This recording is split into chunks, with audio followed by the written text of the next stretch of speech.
दुनिया में एक एडवांस मेडिकल साइंस प्रचलित है, लेकिन अब इससे भी अच्छा साइंस होने का दावा कर रहे हैं, जिसका रिजल्ट देता है, जिसका कोई प्रतिकूल असर नहीं है। यह साइंस है नाम्स, अर्थात नवजीवन अग्रिम मेडिकल साइंस। नाम्स के managing director doctor Madhav Desai, doctor MG Desai MBBS MD हैं। वह 55 वर्ष से प्रैक्टिस करते हैं, जो नाम्स आरोग्य शास्त्र के जनक हैं। उनके सहयोगी डॉक्टर हीरल शाह ने नाम्स आहार शास्त्र पर अनुसंधान, दोनों शास्त्रों के समन्वय से बोरीवली स्थित उपचार केंद्र पर सफलतापूर्वक उपचार किया जाता है। डॉक्टर MG देसाई और डॉक्टर हीरल शाह ने एक वक्तव्य में कहा कि नॉन फार्मा उपचार पद्धति नाम्स द्वारा 35,000 से अधिक heart, kidney cancer, brain सोरिसिस, Garin जैसे असाध्य रोगों के मरीजों का उपचार सफलतापूर्वक किया गया है। इस दौरान मीडिया से बातचीत में क्या कुछ बताया, देखिए मुंबई की एक खास रिपोर्ट।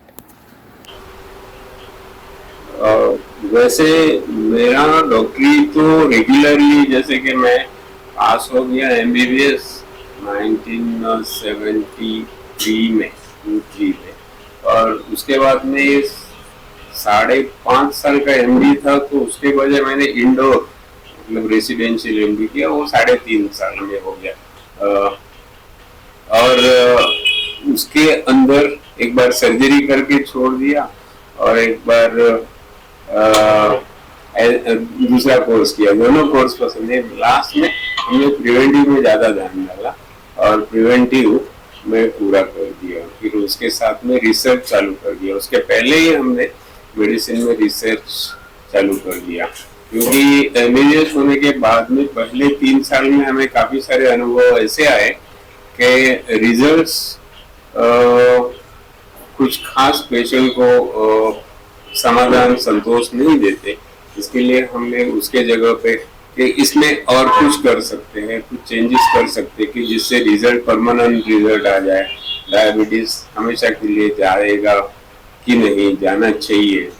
ब्लड प्रेशर है, कोलेस्ट्रॉल है, किडनी प्रॉब्लम्स है, ये सदा लिंगर ऑन होल लाइफ तक चलते रहते हैं। और ऐसे नहीं हो, उससे अच्छा कि उसमें पेशेंट को राहत मिले, उसको आराम मिले और उससे छुटकारा मिले। जब से हमने रिसर्च चालू कर दिया। This was during 1975, 76, 78। तो आपके जब नवजीवन में कोई भी पेशेंट आता है तो क्या कोशिश होती है आपकी, जिस तरह से आपने बताया कि आपने काफी रिसर्च किया है, तो क्या कोशिश होती है जब पेशेंट आपके पास कोई भी बीमारी लेकर पहुंचता है, तो किस तरह से उसका समाधान आप कर पाए बेटर, और आपके नवजीवन से अगर वो बाहर निकले तो सेटिस्फाइड हो? बहुत अच्छा सवाल। हम कोशिश यही करते रहते, सब लोग या पेशेंट को सदा के लिए इच्छा रहती कि हमें बीमारी से राहत दो, छुटकारा दो। हम समझते हैं कि पेशेंट को बीमारी से छुटकारा देने से ज्यादा जरूरी दवाई से छुटकारा देना। तो बीमारी तो ठीक है, उनको दवाई से ये लोग परेशान। उसमें साथ साथ मतलब बीमारी तो निकल जावे और उसके साथ साथ दवाई लेनी न पड़े। तो बड़ा सवाल है, क्योंकि हम लोग, जैसे कि मैं देख रहा हूँ, लोगों करीब करीब 50-60 साल से इसके साथ जी रहे, दवाई के साथ में, बीमारी के साथ में और परहेजी के साथ में। ये तीनों के साथ में, परहेजी बोलो या परेशानी बोलो, ये दोनों के साथ में पेशेंटों को, पूरी दुनिया को जीना पड़ रहा है। कुछ फर्क नहीं पड़ा जब से मैंने देखा है। करीब करीब 65-68 से मैं दुनिया देख रहा हूँ, मतलब मैच्योरिटी के बाद में, कि जब से लेकर आज तक लोगों को ना तो दवाई से छुटकारा मिला है, ना तो दवाई कम होगी, ना तो बीमारी से छुटकारा मिला है, ना तो खान पीन के परहेजी से। इसमें क्या होता है, डॉक्टर कम परहेजी बोलते, हम अपने हिसाब से, घरवालों से, अनुभव से काफी सारी परहेजी एक दूसरे से पूछ के करते हैं। वो कब कम ज्यादा सही होती है, मगर वो ज्यादा करते, ये सबसे छुटकारा मिल सकता है क्या? तो हमारा कहना है, जिसके बारे में हिरल जी ज्यादा बोलेंगे आपको, कि हमारा ये कहना है कि परहेजी से भी कुछ हद तक छुटकारा, उसके साथ साथ बीमारी से छुटकारा, और दवाई तो कम होगी, एक आध दवाई कभी करवा लेना। रोजाना 10-15 गोलियां सुबह दोपहर शाम। एक दिन मैं एक लंबे सफर पे था अमेरिका के, तो बीच में वो जो मेरा बाजू वाला जो पैसेंजर था, तो इतना बड़ा डब्बा लेके, वो इंग्लिश था मगर वो हम सोचा ये लोग भी वही है जो हमारे यहाँ भी कहा जाता है। तो उसने लंच के समय के टाइम पे वो खोला और एक मुंह में डाला, दूसरा डाला, तीसरा डाला, मतलब 10-15 गोली मैं देखते ही रह गया कि भाई कितनी गोलियां खा रहा है। यही मामला शाम को भी हो गया और सुबह में भी 3 बार तो मेरे साथ में वो बैठा ही था। मगर ये सब कुछ ऐसे होता रहता है कि उससे काफी सारे पुर्जे खराब होते हैं, शरीर खराब हो जाता है, बीमारी तो और दूसरी बीमारियां आ जाती है। तो ये देख के तो बड़ा उलझ जाते हैं, बड़ा गलत लगता है। आपने कहा कि बहुत सारी दवाइयाँ खाने से और ज़्यादा दिक्कत और प्रॉब्लम बढ़ सके, लेकिन डॉक्टर के द्वारा ही जो आजकल दवाइयाँ दी जा रही हैं कि लोगों की लाइफस्टाइल में दवाई बहुत ज़्यादा इम्पोर्टेंट हो गया है। मुझे ऐसा देखा जाता है, मोस्टली लोगों के बैग में आजकल दवाइयाँ भी मिलती हैं अक्सर। बराबर है, तो हर इसे एक के कैसे बैग दूर करेंगे? आपके मन में इसको लेकर क्या ख्याल है? उसके लिए तो बड़ी हमारा तो काफ़ी कुछ इसमें एडवाइस है, सलाह है, हमारा अनुभव है, तजुर्बा, और उसका काफ़ी कुछ फ़ायदा ये जो हम देखते हैं और जिसका संशोधन के बाद में जो मालूम पड़ता है, तो ये पक्का श्योर है कि हमारा शास्त्र गलत रास्ते पे है।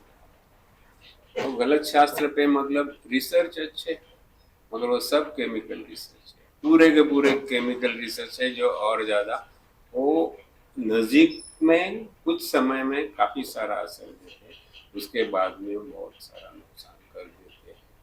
तो मतलब क्या है, मैंने करीबन 10-12 साल पहले टाइम्स ऑफ इंडिया में एक दो लाइनें पढ़ी थी कि यही उसमें लिखा गया था कि इतने साल हो गए, 40 साल हो गए या 50 साल हो गए, कैंसर की बीमारी जो का त्यों है, परसेंटेज बढ़ा है, किडनी की बीमारियां बढ़ी है, डायबिटीज अभी 50% तक देश में हो गया, पहले जो कि 5-10% था।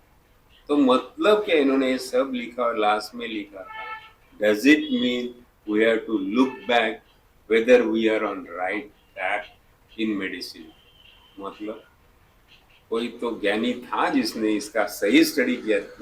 The person who has written it, who had written it, has particularly pinpointed the problem कि भाई ये ऐसे हुआ है, होता है, मतलब कहीं तो हम गलत जा रहे हैं क्या।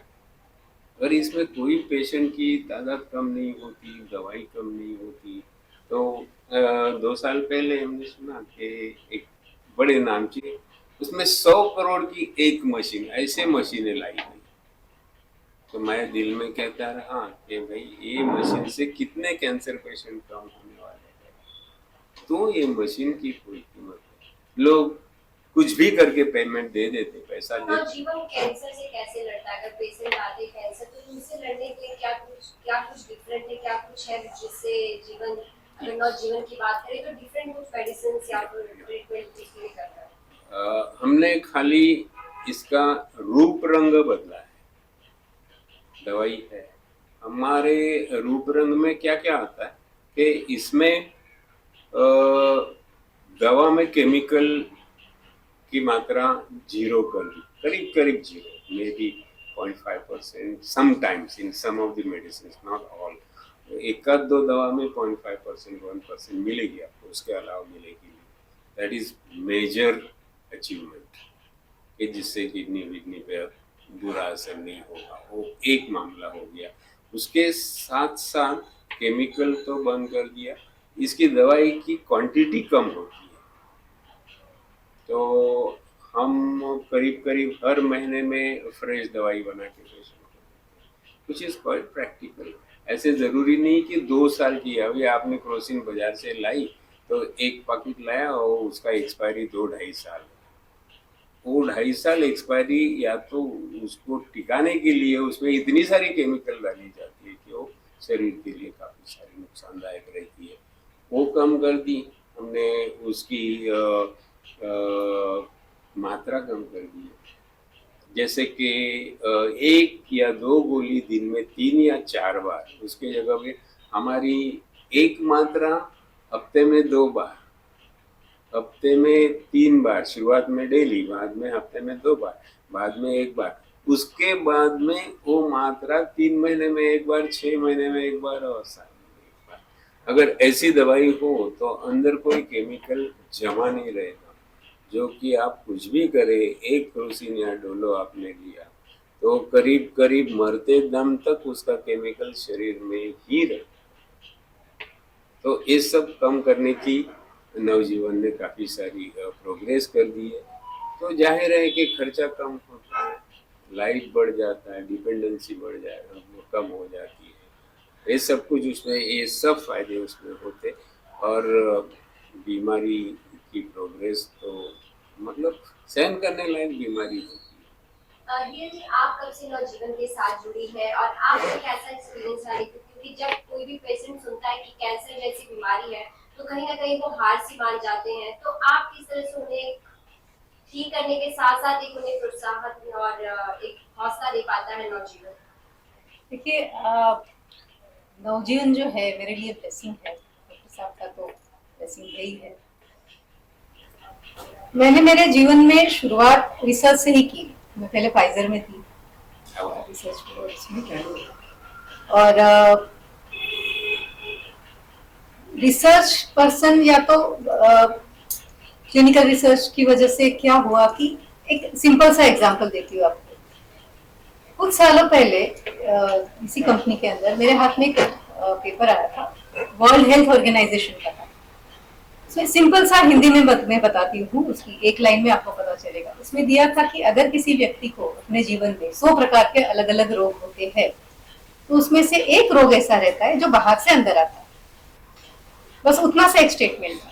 उसका मतलब ये होता है कि बाकी के 9 अंदर आता है। अभी आप लिस्ट मारेंगे, पूरा का पूरा लिस्ट करेंगे तो पता चलेगा हार्ट डिसीज अपने शरीर में पैदा होते हैं, ब्लड प्रेशर शरीर में पैदा होता है, डायबिटीज शरीर में पैदा होता है, पाइल्स शरीर में पैदा होता है, कैंसर शरीर में पैदा होता है। तो आप गिनती करेंगे कि जो जो आर्थराइटिस शरीर के अंदर पैदा होता है, बराबर, कहीं बाहर से नहीं आता, शरीर के अंदर ही जनरेट होता है। तो खाली कुछ इन्फेक्शन वाले बैक्टीरिया, वायरल, ऐसे कुछ तो है जो कि सेल्फ लिमिटिंग बोलते हैं, जिसको कि एंटीबायोटिक या तो फिर एंटीवायरल या इससे या तो सेल्फ लिमिटिंग भी रहते हैं। कुछ इसी प्रकार के जो रोग रहते हैं जो शरीर में वातावरण में से शरीर के अंदर आते हैं, वो भी जब आपकी इम्यूनिटी कम, तो ज्यादा करके शरीर के अंदर ही पैदा होने वाले जो रोग रहते हैं, तो उसके कारण क्या है उसके ऊपर सोचना मेरा शुरू हो गया कुछ 20-25 साल पहले।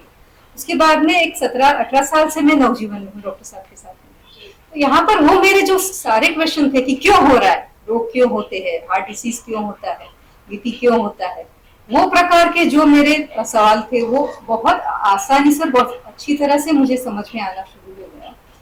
दूसरा एक उदाहरण आपको मैं देती थी, अभी कुछ दिनों पहले ही मैंने ट्रीटमेंट किया। वो जो जैन साध्वी जी रहते हैं, वो लोग तो केमिकल अवॉइड करते हैं ज्यादा करके, और बहुत सारे लोगों ने ट्रीटमेंट ली है, और ज्यादा करके उन्हें ये प्रॉब्लम था कि शुगर एकदम हाई हो जाती थी, कोई भी दवाई उनको चलती नहीं थी। अगर दवाई खाई तो वर्टिगो का प्रॉब्लम, सीवियर एसिडिटी का प्रॉब्लम, इस प्रकार का प्रॉब्लम, बीपी का प्रॉब्लम, वैसे 4-5 प्रॉब्लम एक साथ स्टार्ट हो गए थे। तो कुछ 15 सालों पहले उनकी ट्रीटमेंट की थी मैंने ऐसे ही कुदरती उपचारों से, और अभी उनको जो सलाह दी सब ने भी उनको देखा, तो उनके खान पान में जो चेंजेस किए हमने और कुछ मात्रा में हमारी जो दवाई गई, उसकी वजह से फायदा ये हुआ कि सिर्फ 15 दिनों के अंदर शुगर नॉर्मल पे आ गया, वर्टिगो पूरा का पूरा ठीक हो गया, उनका आर्थराइटिस, रूमेटिक आर्थराइटिस है वो भी ठीक होने को शुरुआत हो गई, पेन एकदम कम हो गया। और बहुत खुशी की उनके लिए जो बात थी कि उनकी गोलियां बंद हो गई सारी की सारी। उन्होंने खुद ने बोल दिया कि अभी मुझे जरूरत नहीं लगती है, मेरा शुगर भी कंट्रोल में रहता है, बीपी भी कंट्रोल में रहता है, चक्कर बंद हो गए हैं। इस प्रकार का रिजल्ट हम लोग इनफैक्ट सब पेशेंट में हमें देखा जाता है। उसमें हार्ट है, किडनी है, ब्रेन है, कैंसर के पेशेंट है। डॉक्टर साहब ने पहले ही बोला था कि हमारे पास जो कुदरत ने हमें दिया है, जो आशीर्वाद दिया है, ये जो दवाई है और ये जो शास्त्र है, तो हम हाई एंड डिसीज में रिसर्च कर रहे हैं। यानी कैंसर लास्ट स्टेज के, आप देखेंगे यहाँ पर लास्ट स्टेज के ड्रॉप आउट केसेस दूसरी हॉस्पिटलों ने जब ना बोल दिया रहता है कि अभी आपका कुछ नहीं हो सकता, वो प्रकार के मेटास्टेटिक एकदम एडवांस स्टेज के पेशेंट यहाँ पर आते हैं, और उसमें भी हमें अंदाजन 60% तक सक्सेस मिलता है, 60 to 80% तक वो स्टेज में भी सक्सेस मिलता है। हार्ट के केसेस देखेंगे तो हर एक प्रकार के हार्ट के केसेस रहते हैं, उसमें पंपिंग कम हो या तो फिर बाईपास फेल हुआ हो या तो स्टेंट जो है उसके बाद का ऑपरेटिव पोस्ट ऑपरेटिव प्रॉब्लम रहता है, तो उसमें भी काफी सक्सेस मिलता है। अब तो बोलेंगे 90-95% तक उसमें सक्सेस मिलता है। किडनी के ऊपर भी डॉक्टर साहब और डिटेल में आपको बताएंगे, रिवर्सल होता है। ऐसे लास्ट स्टेज के जो भी आपके पास केस यहाँ पर आए हैं नवजीवन में, तो ऐसे कितने केस हैं जिसको आप सॉल्व करने में ये नवजीवन में जो सफल रहा? उसके बीच में मैं कुछ थोड़ा कहना चाहूँगा कि आपके सवाल के कारण मुझे और एक सूझा कि आपने हमें पूछा कि आपकी सिस्टम अलग कैसे, वो तो मैंने बता दिया। सिस्टम अलग तो कोई भी कर सकता है, कुछ भी कर सकता है। मैंने सोचा कि चलो गोली नहीं देना है तो हमें खाली मुंह से हवा लेने को देना है, ऐसे कुछ भी कोई भी निकाल सकता है, मगर उसका असर कितना। तो हमने जो दवाई चेंज करके दी है, या तो बिना केमिकल की दवाई दी है, या तो इंडियन ट्रेडिशनल पुरानी किस्म की दवाई, उसको एकदम हाईली एक्टिव और बहुत बेहतरीन असर देने वाली उसका जो चेंजेस उसमें फॉर्म में चेंजेस कर दिया, उससे क्या मिला हमें। तो हमने तो देखा है कई बार 10 मिनट में पेशेंट में चेंजेस हुआ। तो हम एक पहला हमारा कैंसर का पेशेंट जो अश्विनी हॉस्पिटल से टाटा, मतलब नेवी का है, उनका कनेक्शन उनके दोनों के साथ में, तो टाटा से वो मल्टीपल फ्रैक्चर, हाथ हिलावे तो फ्रैक्चर हो जाए, ऐसे लास्ट स्टेज में on the way to his home Nashik, और रास्ते में यहाँ रुकाया गया उसकी लड़की में। तो वो आया ऐसे पूरा फ्रैक्चर डायलेटिव है, और गया और टोटली 1 घंटे के अंदर वो नॉर्मल हो गया। ये देख के तो हमें इतना आश्चर्य हुआ कि ऐसे तो हो सकता है क्या। तो उसके बाद में 1 नहीं 2 नहीं, हमने करीब सैकड़ों में, तो वैसे देखे हजारों में भी आप कह सकते, आपका सवाल का जवाब इसमें आ गया। हमने करीब गए 20 साल में 35,000 से ज्यादा पेशेंट को राहत दी है, और उसमें टोटल लास्ट स्टेज पेशेंट पूरे के पूरे 90% लास्ट स्टेज, 10-15% अर्ली स्टेज वाले, और करीब सबके सब असाध्य रोग वाले, इम्पॉसिबल।